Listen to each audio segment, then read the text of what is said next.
A sudden and powerful explosion occurs on one of the Ayaka Islands, engulfing the nearby town in flames. Jinji grabs Yakido, and together with other residents, they join the evacuation efforts. Inu, the city's mayor, tries to maintain order amidst the chaos as people rush to board the ferries. Jinji expresses his concern for their seniors, Ibuki and Haruwaki, but the mayor assures him that their master, Yanagi, has gone to find them. At the origin of the explosion, Yanagi stands, facing a massive flame-type aeromatama. He knows that this is his final mission, judging by the threat level it poses. Meanwhile, Haruwaki manages to bring an injured Ibuki to safety on a nearby island, but he collapses from his own severe injuries. As Ibuki regains consciousness and calls out to him, Haruwaki's condition worsens. A couple of years pass since the incident, and Yakido now resides on the mainland, staying at a foster home.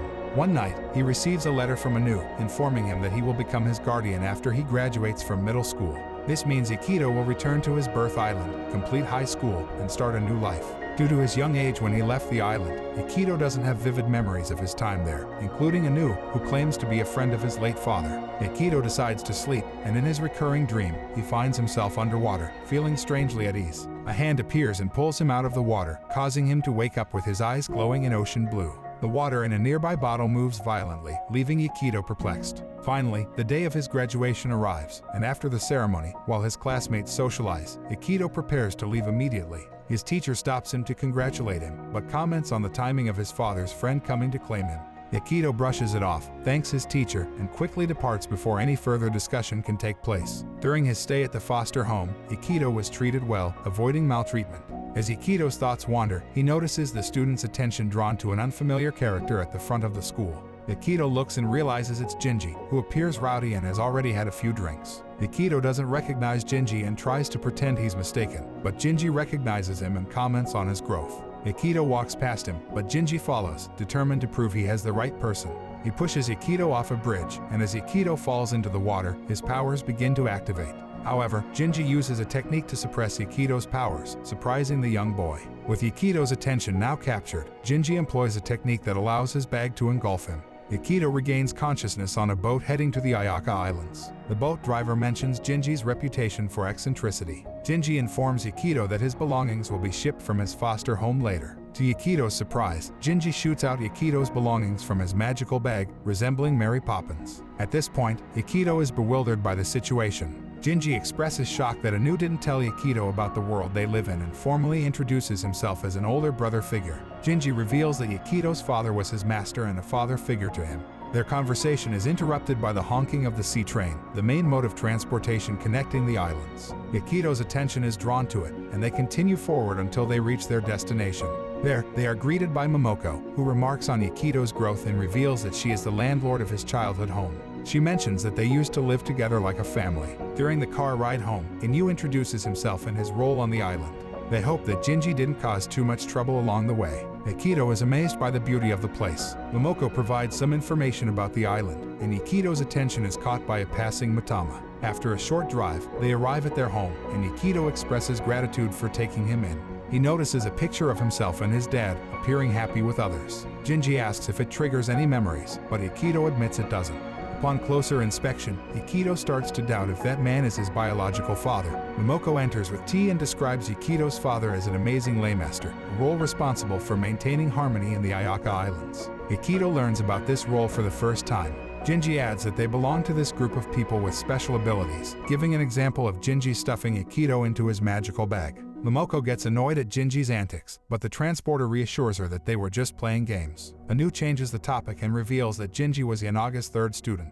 Yakido learns that the first two students are incredible, which offends Jinji, as he dislikes being compared to them. Jinji argues that they only had a head start due to their age, making them better. Jinji points out that Yakido currently relies on brute force with his powers since he doesn't have the basics mastered. Momoko believes Yakido's talent must be amazing since he is Navi's son. Yakido admits he didn't know his father was involved in these things, and the conversation turns slightly awkward when he asks about his mother. They explain that his father suddenly appeared with him one day, claiming to have a son, and never mentioned his partner. Yakido feels a little sad that nobody knows anything about his mother. Inu reveals that his father wanted him to grow up on the mainland without the interference of the Ayaka Islands. In the event of his father's death, he left instructions for them to call Yakido back at a certain time.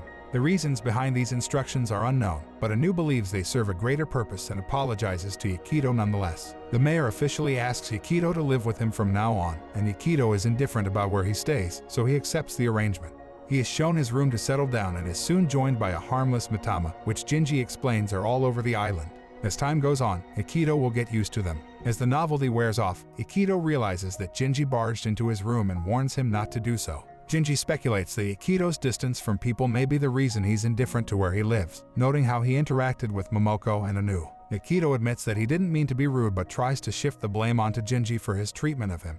Jinji doesn't fall for the topic change, forcing Yakido to reveal that he lost control of his powers several times in the past, endangering those around him. To prevent further incidents, he decided to distance himself. Yakido gets annoyed when he realizes that Jinji wasn't paying attention when he opened up, so he storms off. As Yakido questions his actions and goes on a nighttime stroll, he encounters an Aramatama, an evil water spirit. Just in time, Jinji intervenes, explaining that Arama are harmful, unlike the harmless one in Yakido's room. Jinji decides to show Yakido what his lamistery is capable of. As the demon prepares to attack, Jinji chants and performs a hand signal, activating a power network that he consolidates in his hand. He dodges the Aramatama's assault and strikes it with his charged hand, causing it to disintegrate. Yakido is impressed, and Jinji revels in the admiration. The Aramatama reforms behind him, but Jinji grabs Yakido and throws him into the water, right into the heart of the demon. Frustrated with Jinji's antics, Yakido unleashes his powers, causing the water demon to explode. As they continue their conversation, Jinji compliments Yakido's impressive brute force. Yakido then tries to attack Jinji with his powers, but Jinji easily dispels the attack using a technique, leaving Yakido shocked that he could stop it. Jinji observes that Yakido seems scared of his own powers, suggesting that it's because he lacks control. He offers his services to help Yakido work on his power control and asks to be addressed as master. The Aramatama disappears, indicating that the evil spirit has been purified, despite their less elegant method.